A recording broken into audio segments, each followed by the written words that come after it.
Warahmatullahi wabarakatuh. Alhamdulillahirabbil alamin wa bihi nasta'inu ala umuri dunya waddin wassalatu wassalamu ala asrofil mursalin sayyidina Muhammadin wa ala alihi wa ashabihi ajma'in.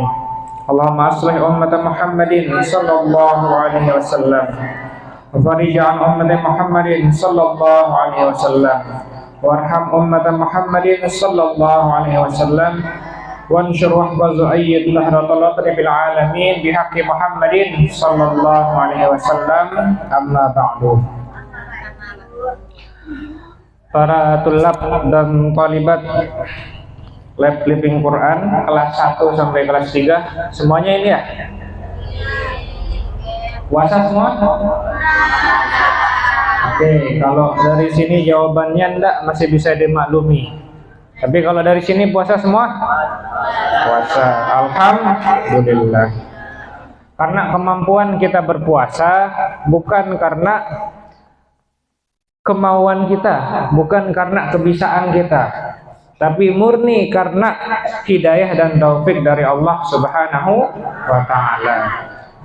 Banyak anak-anak, remaja-remaja di luar sana, seumuran kalian, mampu dia berpuasa, tahu dia faedah puasa, tapi apa?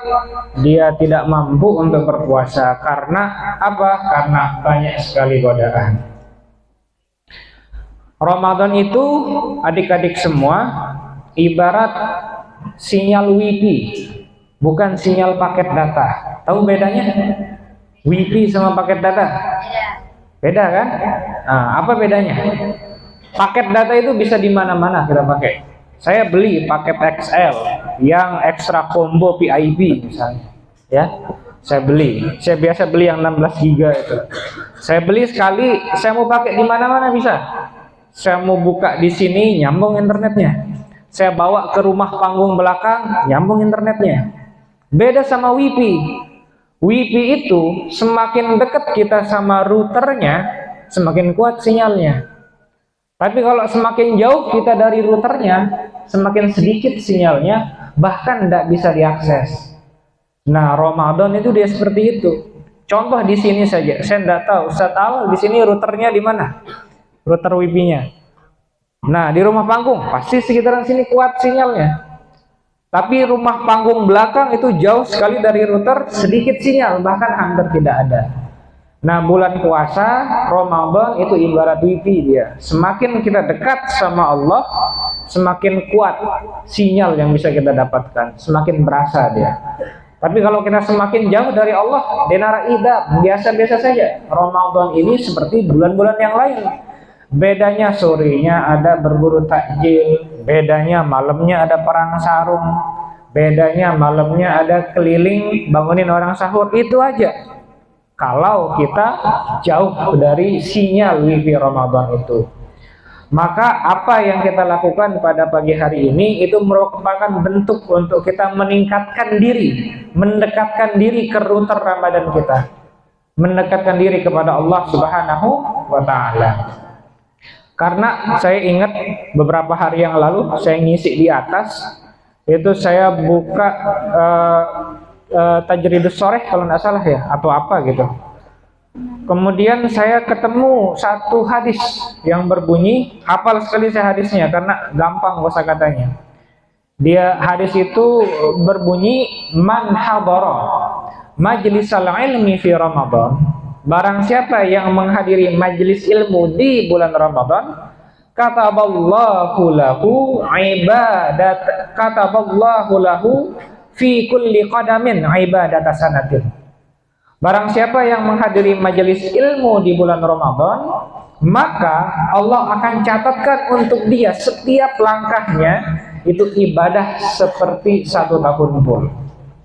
Setiap langkah ini, setiap langkah kalian melangkah kiri kanan 2 langkah terhitung dari tempat kalian menuju majelis ilmu, itu terhitung 1 langkah, terhitung bagaikan kita beribadah full selama 1 tahun. Nah, kalau lihat hadis ini, maka adik-adik semua, orang-orang di luar sana itu akan iri sama kita yang ada di pesantren. Kenapa? Karena kalau orang-orang yang di luar pesantren, orang-orang yang tidak mondok, itu berbondong-bondong dia keluar mencari majelis ilmu. Kalau kalian tidak percaya, nanti waktu libur datang ke Islamic Center. Di situ ada kajian ba'da subuh, ada kajian tarawihnya dan lain sebagainya. Percaya sama saya, banyak kan orang Lombok Timur yang ada di situ. Mereka mencari majelis ilmu jauh-jauh dia dari Lombok Timur. Pakai motor mereka ke situ, pakai mobil mereka ke situ, keluar bensin, keluar tenaga, keluar uang untuk apa? Mencari majelis ilmu. Kita di pondok disediakan majelis ilmunya, tidak perlu dicari. Orang luar sana perlu undang ustadz dia, undang ustadz, undang tuan guru, siapin amplop, siapin dulang dan lain sebagainya. Kalian di sini ada nyiapin amplop? Kan tidak. Nyiapin dulang? Enggak, puasa. Masa nyiapin dulang sama ustadznya? Itulah kemudahan kita yang ada di pesantren. Ba'da subuh ada majelis ilmu. Kemudian ba'da zuhur ada di sini? Tidak ada, oke, libur sama kayak di atas. Ba'da asar ada. Ba'da tarawih ada. Bahkan ketika kita masuk ke kelas, itu pun adalah terhitung sebagai majelis ilmu. Jadi mungkin sekitar 6 sampai 7 kali kalian ketemu sama majelis ilmu. Dan setiap kali kalian berangkat selama di bulan Ramadan ini, kata hadis itu terhitung itu setiap langkahnya itu adalah ibadah selama 1 tahun.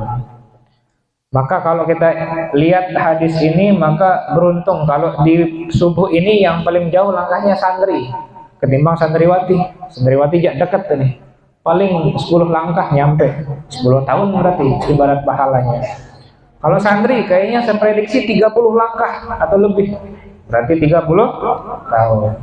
Tapi sebaliknya, pas kelas formal kayaknya yang paling sedikit pahalanya kelas 2 santri, paling dekat kelasnya, ya kan, cuma 5 langkah kalau tidak salah itu.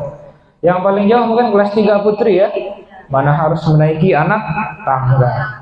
Nah, kalau kita lihat hadis ini, insya Allah semangat kita dalam beribadah menghadiri majelis ilmu di bulan puasa. Nah, ini saya kebagian kita Riyadhus Shalihin, pasti pernah dikaji sebenarnya. Cuma pada bulan Ramadan ini kita kaji kembali.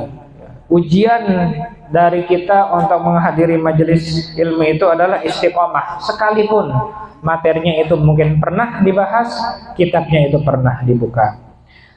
Yang punya kitabnya bisa lihat Riyadhus Shalihin, kita buka tentang bab tentang puasa. Bab wujubi shaumi Ramadan wa bayanu fadli siyam wa ma yata'allaqu bihi. Bab tentang wajibnya puasa Ramadan dan penjelasan tentang keutamaan-keutamaan puasa dan apa yang berkaitan dengannya. Di awal ada dicantumkan ayat yang sudah sangat populer buat kalian itu. Ya ayyuhalladzina amanu kutiba alaikumus syiyam kama kutiba alal ladzina min qablikum la'allakum tattaqun. Oke, udah hafal lah itu ayatnya. Nah, ini kita bahas hadisnya. Wa an Abi Hurairah radhiyallahu anhu qala, dari Abu Hurairah radhiyallahu anhu berkata, qala Rasulullah sallallahu alaihi wasallam, Rasulullah sallallahu alaihi wasallam bersabda, qala Allah azza wa jalla, kullu amal ibni Adam lahu illa syiyam. Semua amal perbuatan anak cucu Adam, semua perbuatan manusia itu untuknya sendiri. Apa maksudnya untuknya sendiri? Kita sholat bukan untuk Allah, tidak butuh Allah sama sholat kita. Kita mau sedekah, itu juga untuk diri kita sendiri, kebaikannya kembali kepada kita, bukan untuk Allah. Artinya semua kebaikan yang lain-lain yang kita lakukan itu kembali untuk diri kita sendiri. Tapi dalam hadis ini dikatakan illa syiyam, kecuali puasa. Fa innahu li, sesungguhnya puasa itu untukku, wa ana ajzi bihi, dan aku yang akan langsung membalasnya. Wasiyamu junnah, siam itu adalah junnah. Ma makna junnah? Perisai. Perisai, tahu perisai? Perisai itu kalau ada orang presean pasti tangan kiri bawa perisai, satunya bawa penjalin, ya kan? Nah, satu bawa perisai. Perisai itu juga kalau di Mobile Legends ada ya, perisai itu. Kadang-kadang beberapa hero itu punya perisai. Nah, itulah junnah itu. Nah, junnah. Apa maksudnya perisai? Fa iza kana yaumu shaumi ahadikum fala yarfus wala yadhhab. Nah, ini, maka ketika kita sedang berpuasa itu la yarfus, hindarilah berkata kata-kata yang kotor, kata-kata yang kurang pantas, kata-kata yang bisa menyakiti hati orang lain.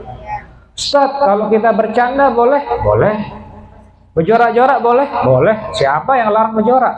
Tapi konsep yang namanya berjorak, antara yang menjorak dan yang dijorak itu sama-sama ketawa.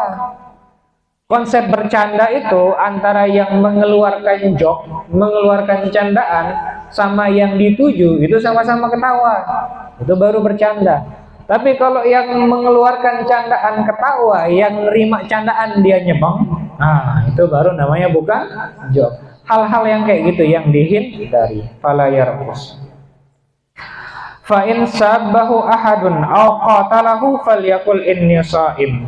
Nah, kalau ada seseorang yang kemudian menantangnya, mengajaknya bersiak, mengajaknya berantem dan lain sebagainya, responnya apa? Inni shaim. Aku sedang berpuasa. Aku sedang berpuasa. Wallazi nafsu Muhammadin biyadihi, dan demi jiwa Muhammad yang ada padanya, demi Allah maksudnya, lahuluhu fami shaim atyabu indallahi min rihil misk. Nah, ini udah populer ini, apa namanya, hadisnya, bahwa bau mulut orang yang berpuasa itu lebih harum, lebih wangi di sisi Allah, bukan di sisi kita, daripada minyak kasturi, daripada bau kasturi. Nah, pilihannya tinggal dua ini, pilihannya tinggal dua. Kan sikat gigi itu boleh hukumnya di bulan puasa, tapi sebelum zuhur. Kalau sesudah zuhur berubah hukumnya menjadi makruh. Ya, maka yang namanya makruh itu kalau kita tinggalkan dapat pahala, kalau kita kerjakan tidak dapat apa-apa, maka sebaiknya ditinggalkan yang namanya makruh. Kapan kita dapat pahala? Ya ketika kita melek, misalnya udah kelolosan ini, tidak sempat gosok gigi ba'da zuhur, sebelum zuhur, qabla zuhur, kemudian ba'da zuhurnya akan bertemu dengan seseorang. Dia tidak pede kalau belum wangi mulutnya, kondisi lagi berpuasa. Ada dua pilihan, mau wangi mulut di hadapan Allah atau mau wangi mulutnya di hadapan makhluk. Ketika kita memilih untuk nggak usah dah saya sikat gigi, biarin aja, jalan aja, nah disitulah pahala kita meninggalkan hal yang makruh. Ketika kita melek untuk melaksanakan yang makruh, kita bisa menahan diri untuk tidak melaksanakan yang makruh. Lisa'im farhatani yafrahuma, bagi orang yang berpuasa ada dua kebahagiaan yang membahagiakan mereka. Iza aftara fariha, ketika mereka berbuka, mereka berbahagia, mereka senang. Itu dia kalau puasa. Ini orang-orang yang puasa saja yang bisa relate, orang-orang yang tidak berpuasa tidak bisa relate ya. Kenapa? Karena sejak kita puasa, mulai dari subuh sampai menjelang maghrib, itu apa ya, pikiran kita, mata kita itu menginginkan semua makanan, menginginkan semua makanan. Apalagi nanti kalau kalian pulang, terus yang kalian lakukan sambil nunggu maghrib itu adalah main HP. Wah, siap-siap aja. Entah kenapa, FYP TikTok itu kalau siang-siang pasti makanan itu yang lewat. Itu yang lewat. Dilihat semakin melek. Akhirnya apa? Akhirnya kita sudah berazam, wah nanti kalau sudah buka saya mau beli martabak yang lewat. Nanti kalau sudah buka saya mau beli mie ayam.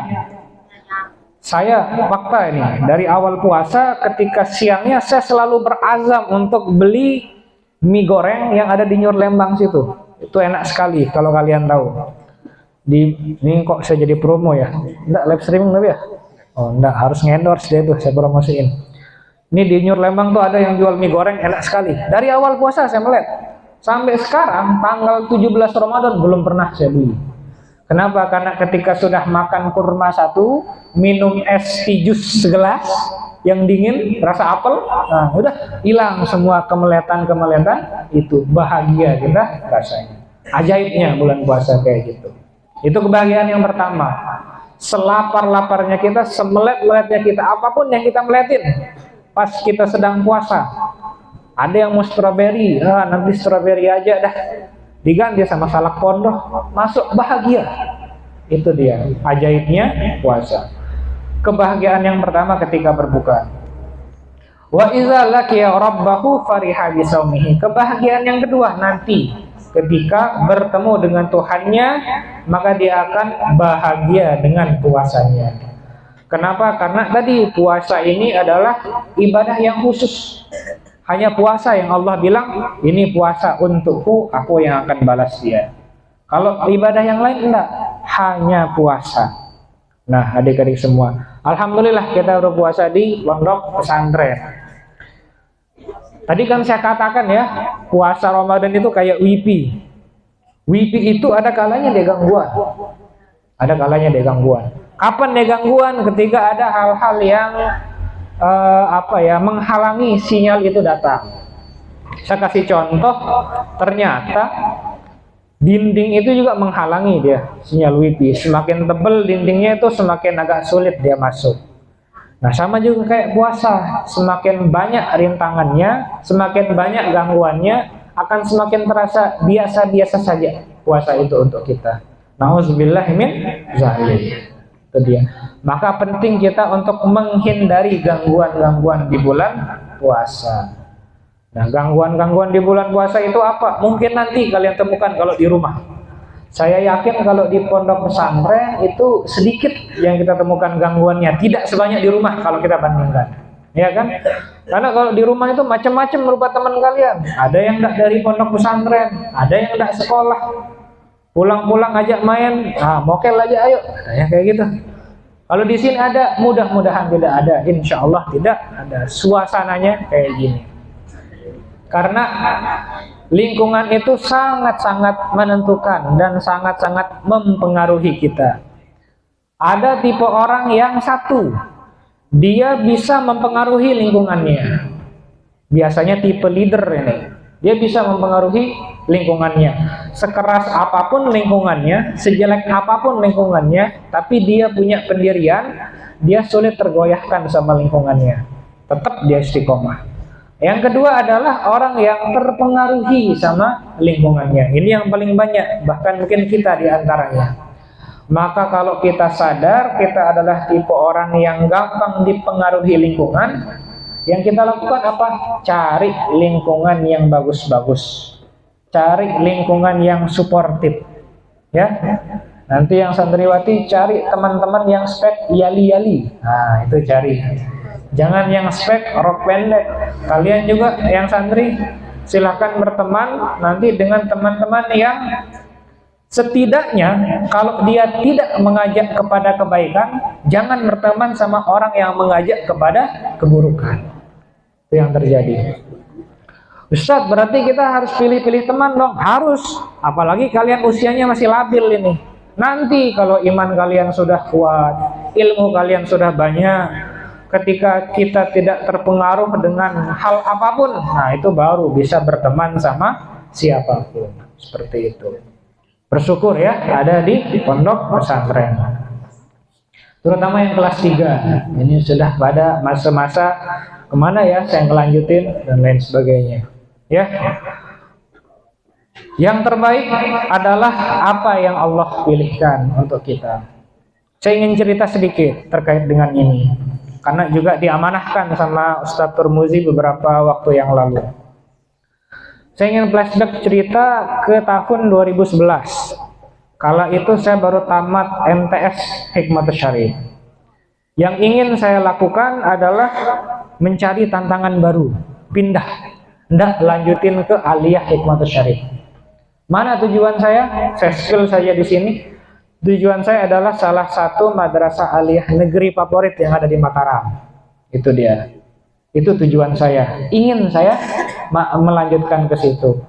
Alhamdulillah nilai raport bagus, prestasi ada, loloslah insya Allah ini. Baca kitab waktu itu sudah bisa sedikit-sedikit.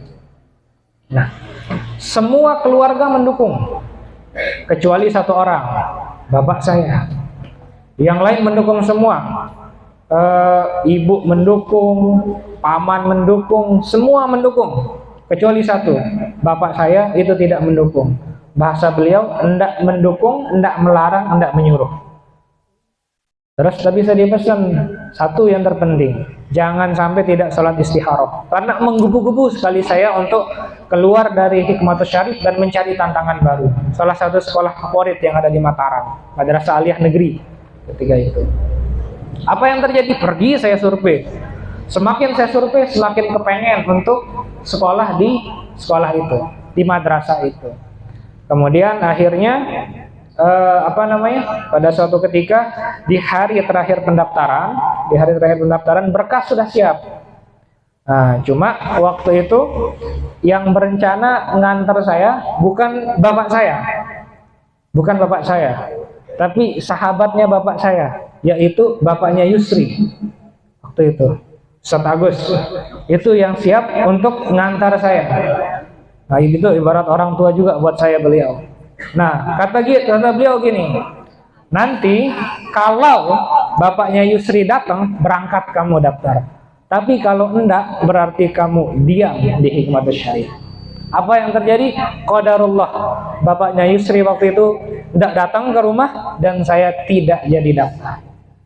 Maka pilihan saya ternyata adalah dipilihkan sama Allah untuk diam di Hikmatus Syarif.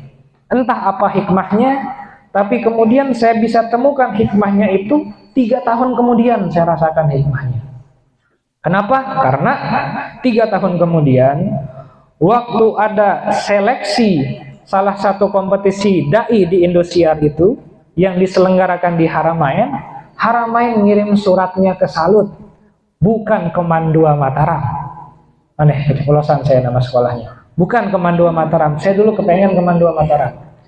Tapi ke Hikmatus Syarif. Andai kata saya sekolah di Mandua Mataram, maka bisa jadi saya tidak punya kesempatan untuk ikut seleksi itu dan kemudian berangkat ke Jakarta. Ketemu sama ustadz-ustadz besar, ketemu sama artis-artis yang ada di situ, termasuk artis-artis dangdutnya. Kayak Lesti masih zaman-zaman belum seglowing sekarang, belum ketemu. Nah, itu yang saya rasakan. Maka ketika saya sampai di sana, saya langsung bilang, ini hikmahnya. Saya diam di Hikmatus Syarif. Karena hikmah itu tidak bisa langsung kita rasakan. Yang penting kita jalani takdir kita, maka nanti insya Allah ada saatnya kita merasakan ini adalah hikmahnya. Berarti Ustadz, apakah sekolah lain itu tidak bagus kalau saya mau keluar? Bagus, bagus semua. Yang penting adalah jangan sampai tidak mencantumkan Hikmatus Syarif sebagai salah satu opsi. Karena Hikmatus Syarif ini insya Allah banyak sekali kebarokahannya. Kenapa? Karena pendirinya Al-Maghfurullah Tuan Guru Haji Zahid Syarif itu ikhlas betul mendirikan pondok ini, ikhlas betul membina pondok ini. Salah satu indikatornya ya jelas sekali, ketika beliau wafat justru santrinya semakin bertambah, gedungnya semakin bagus dan lain sebagainya. Kalau di pondok lain, di perusahaan lain, kadang-kadang seringkali ketika pimpinannya itu wafat atau meninggal dunia, itu mohon maaf mati juga pondoknya, mati juga perusahaannya.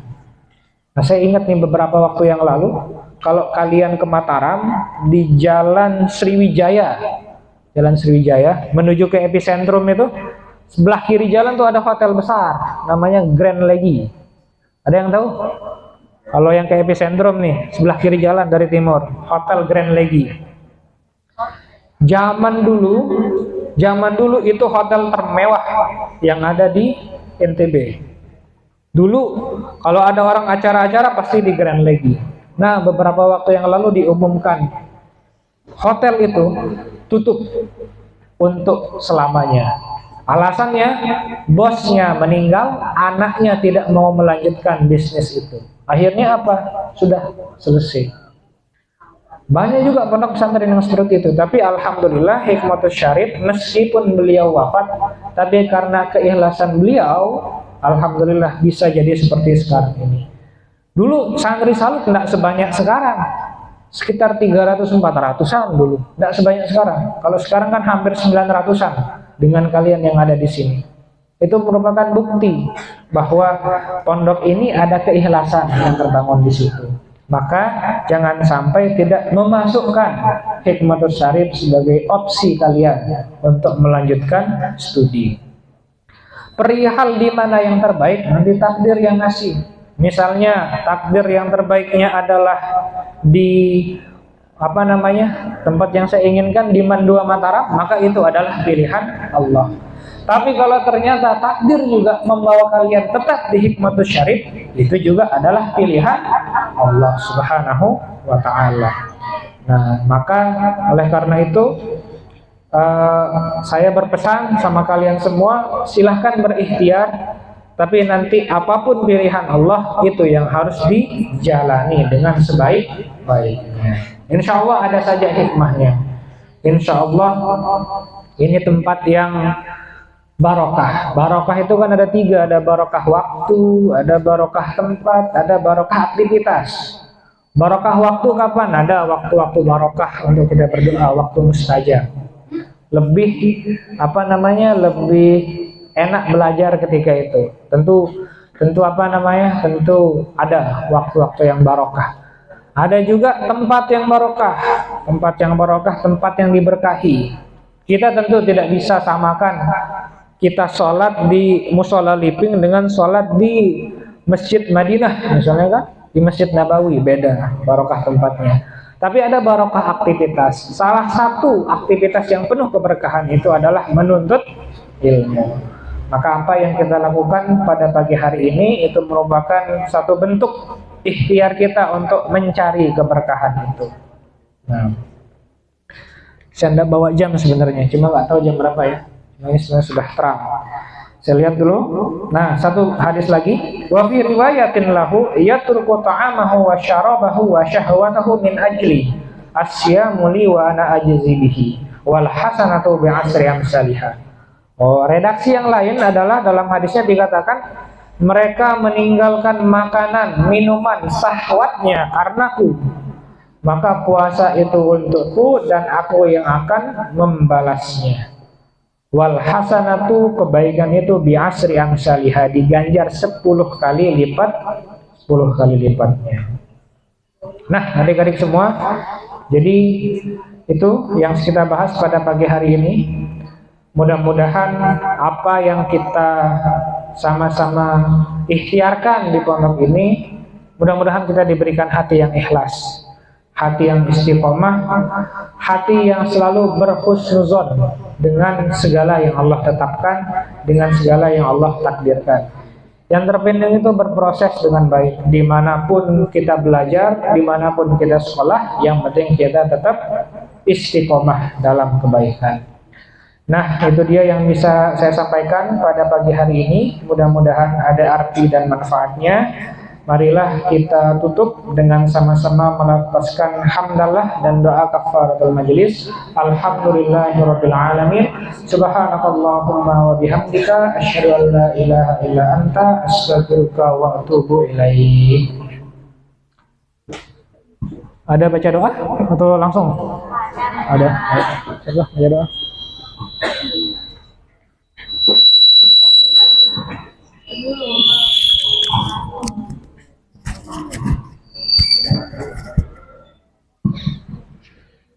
Hayya 'alal falah.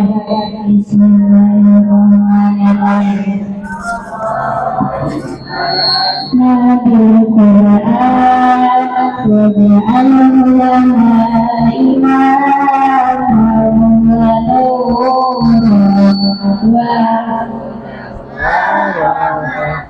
wa Allahumma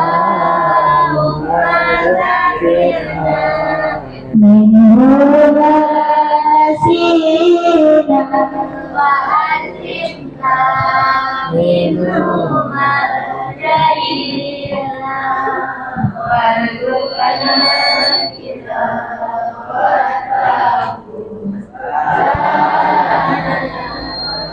الليل والآخرة النهار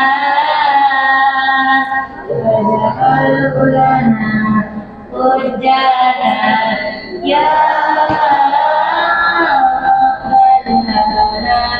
العالمين يا رب العالمين يا سلمنا